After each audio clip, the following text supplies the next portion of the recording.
तेजस्वी जी 2024 में मोदी जी आ गए ना तो ड्राइविंग सीट तो छोड़िए, खलासी के सीट पर भी बैठने के लायक नहीं रहने देगा। राजनीति शुरू कर देते हैं जात की, तो आप हमको बताइएगा ना कि ओबीसी की बात आप करते हैं तो जाति जनगणना के सबसे बड़े दुश्मन क्यों हैं? ये चुनाव के लिए सिर्फ ओबीसी इनका काला चिट्ठा निकाल लीजिए तो पता चल जाएगा। सबसे बड़े दुश्मन है ये ओबीसी के। नमस्कार, आप देख रहे हैं बिहार इन शॉर्ट्स। मैं हूं आपके साथ रोहित। आपको बता दें कि कांग्रेस नेता राहुल गांधी की सदस्यता खत्म होने को लेकर जाप सुप्रीमो पप्पू यादव ने केंद्र सरकार पर जमकर निशाना साधा। वहीं आपको बता दें कि साथ ही साथ जिस तरीके से उप मुख्यमंत्री तेजस्वी यादव ने ये बयान दिया था और उन्होंने कहा था कि कांग्रेस को अब क्षेत्रीय दलों को आगे बढ़ाना चाहिए, इसको लेकर भी पप्पू यादव ने उप मुख्यमंत्री तेजस्वी यादव को नसीहत देते नजर आ रहे हैं। और क्या कुछ कह रहे हैं आप देखिए इस वीडियो में। कि संसद सदस्यता खत्म हुई, कैसे देखते हैं? अच्छा, मुझको एक बात बताइए, मैं बार बार कल भी कहा हूँ, सो कौन सा हमला चीन और पाकिस्तान का हो रहा था? ये जब आप इसको ऐसे सोचिए, जब इनके मंत्रिमंडल में बाबू बड़ी राय जी थे, नरेंद्र मोदी के मंत्रिमंडल में, जब उनको सज़ा 3 साल की हो गई तब वो मंत्री भी रहे, जेल भी नहीं गए और 2014 में बरी भी हो गए। राहुल गांधी जी से इतना डर क्यों है? डर किस बात की? जब आप कंप्लीट रूप से करप्शन से दूर हैं तो जेपीसी का डिमांड आप मांग क्यों नहीं लेते हैं? आप जब 56 इंच के सीना आपको है, मैं भी मान लिया आपको है, तो आप जेपीसी मान लीजिए, 56 इंच का सीना स्वीकार हो जाएगा। आप बदले की भावना से जो बात हम बोल रहे हैं देश दुनिया में कि ये डेमोक्रेसी खतरे में है, संविधान से ऊपर बात हो रही है, सारी व्यवस्थाएं समाप्त हो रही है, तो वो आप देख लीजिए। आप कहाँ क्या बात, आप नीरव मोदी या ललित मोदी भ्रष्टाचार के खिलाफ बोलने पर इतना बड़ा गुनाह कौन सा था? या मानहानि बीजेपी के एमएलए ने किया और केस हुआ सूरत में, गुजरात में हुआ, 4 जज बदले गए। आप इसको देखिएगा ना। और कौन सी ऐसी जल्दीबाजी हो गई कि 24 घंटा के पहले आपने सदस्यता ख़त्म कर दी, जबकि इस मानहानि में इतनी सज़ा भी नहीं हो सकती है, जबकि 1 महीने का समय दिया गया। तो आप लगातार जिस तरीके से, और उसके बाद आप राजनीति शुरू कर देते हैं जात की, तो आप हमको बताइएगा ना कि ओबीसी की बात आप करते हैं तो जाति जनगणना के सबसे बड़े दुश्मन क्यों हैं? 10% यदि आप आरक्षण ऊंची जात के गरीबों को दिए तो आपने 68 और 85% आरक्षण आप ओबीसी के बढ़ा देते। और देश में एक भी ओबीसी आपके सीएम है क्या? दलित सीएम है क्या?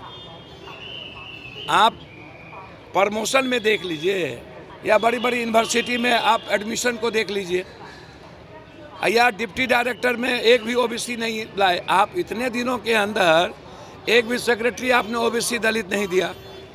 आप जिस जाति की बात करते हैं, अलग अलग स्टेट में अलग अलग जाति के अलग, अब हम कहीं यादव है तो वहाँ पर ऊंची जात में लोग हैं, और कहीं राजपूत है तो पिछड़ी जात में लोग हैं। आप बिहार या यूपी को हर स्टेट के ऐना से नहीं देख सकते। अब नीरव मोदी को भी आप जाति बना दीजिए ओबीसी, तो आप अदानी जी के मुद्दे को आप ख़त्म करने के लिए धर्म और जाति से तौलिए, तो क्षेत्रवाद में आप में क्या अंतर है? आज देश सवाल राहुल गांधी का नहीं है। अरविंद केजरीवाल ने साफ कहा कि पीएम कौन बनेंगे, किस पार्टी का होगा, अब ये मुद्दा नहीं है। अब मुद्दा है देश, मुद्दा है संविधान, मुद्दा है लोकतंत्र। ममता जी भी ने यही कही, अखिलेश जी ने भी यही कहा। अब तो नीतीश जी को क्या बोलते हैं, ये तो भैया अब ईवीएम को लेकर के 14 पार्टी गए हुए हैं। नीतीश कुमार जी दस्तखत नहीं किए, इनकी पार्टी ने दस्तखत नहीं किया। यहाँ जब सब कंसोल हो करके एक साथ इस डेमोक्रेसी सेव करने के लिए निकले तो जदयू नहीं निकल पाई। तो नीतीश कुमार जी से और तेजस्वी जी से आग्रह करेंगे हम, अहंकार को हटाइए, ख़त्म करने की ज़रूरत है। अहंकार से अब ये देश नहीं बचेगा। वो बोलते हैं कि ड्राइविंग सीट पर जो जहाँ क्षेत्रीय पार्टी है उसको दीजिए। तेजस्वी जी 2024 में मोदी जी आ गए ना तो ड्राइविंग सीट तो छोड़िए, खलासी के सीट पर भी बैठने के लायक नहीं रहने देगा। पहले ये सोचिए, ये जो ड्राइविंग सीट कर रहे हैं ना, इस गलतफहमी में मत रहिए।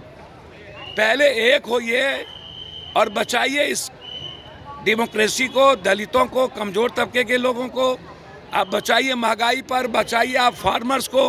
बात यहाँ करिए, बात करिए कि क्या एजुकेशन सिस्टम बचेगा कि नहीं, क्या ओबीसी एजुकेशन में जा पाएंगे कि नहीं, नौकरी मिलेगा कि नहीं। बात आप यहाँ करिए। ये चुनाव के लिए सिर्फ ओबीसी इनका काला चिट्ठा निकाल लीजिए तो पता चल जाएगा। सबसे बड़े दुश्मन है ये ओबीसी के और दलितों के। ये बात करते हैं बड़ी बड़ी। तो इसीलिए राहुल जी, मुझे नहीं लगता, मोतीलाल नेहरू और इंदिरा गांधी, राजीव जी का शहीद। सुशील मोदी का तो कहना है कि करोड़ों ओबीसी लोगों को अपमानित किया है राहुल गांधी। सुशील मोदी जी के पहले ये न पूछिए कि उनका कौन कौन अपमान किया है। आप इनको पूछिए, यहाँ जो मंत्री थे पटना साहब के, क्या नाम है, नाम वो बोल, रविशंकर, उनको क्यों मंत्रिमंडल से हटाया। और सुशील मोदी को बीजेपी तवज्जो क्यों नहीं देती है। इनको ये पूछिए, नीरव मोदी और ललित मोदी कौन जात है जहाँ पर वो हैं। वो बेईमान नहीं हैं, वो भ्रष्टाचारी नहीं हैं, वो भगोरे नहीं हैं। ये भ्रष्टाचार और करप्शन को प्रोटेक्ट करने के लिए जाति धर्म का आहार क्यों लेते हैं, पहले आप उनसे ये पूछिए। और दूसरा चीज़ आप उनसे यह पूछिए, सुशील मोदी जी से, बहुत क्लियर, कि जाति जनगणना का सपोर्ट कर रहे हैं और आरक्षण 68% करेंगे। अब महिला आरक्षण भी लाएंगे। पहले आप इनसे, और वाल्मीकि संत रविदास का तस्वीर अयोध्या में लगेगा, इनसे ये पूछिए। सुशील मोदी जी क्या बोल रहे हैं। उनको लालू यादव को गाली देना, किसी को गाली देने से ही उनकी ब्रांडिंग होती है और मार्केटिंग बचता है। दुकानदारी उनकी अब उसी से चल रही है। इसीलिए बेफिक्र रहिए। मैं इतना समझता हूँ कि कांग्रेस एक ऐसी पार्टी है, ना वो डरेगी, न मरने से डरते हैं। राहुल गांधी के बारे में दुनिया को पता है। उन्होंने नोटबंदी पर सवाल किया, आज वही हुआ।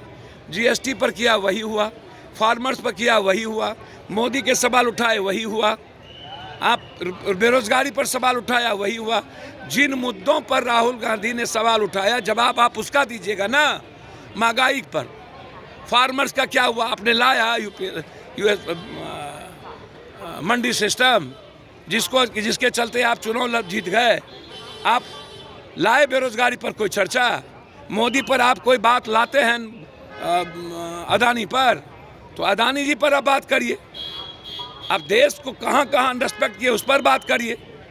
तो सुशील मोदी जी, बात करिए तर्क की। हमेशा जब 24 आता है तो कंप्लीट विपक्ष को, जो सशक्त और मजबूत विपक्ष है, मेरा मानना है कि उसको कोई व्यक्ति दुनिया में खत्म नहीं करती है। सशक्त विपक्ष को, मजबूत विपक्ष को जिंदा रखती है, ताकि एक सामने में सत्ता, ऐसा सत्ता पक्ष हो जिससे वो लड़ सके, जिससे वो सीख सके। इन्होंने दुनिया के इतिहास को नया इतिहास गढ़ा है कि मजबूत और नंबर 1 विपक्ष को इन्होंने खत्म करने का प्रयास किया। Thank you.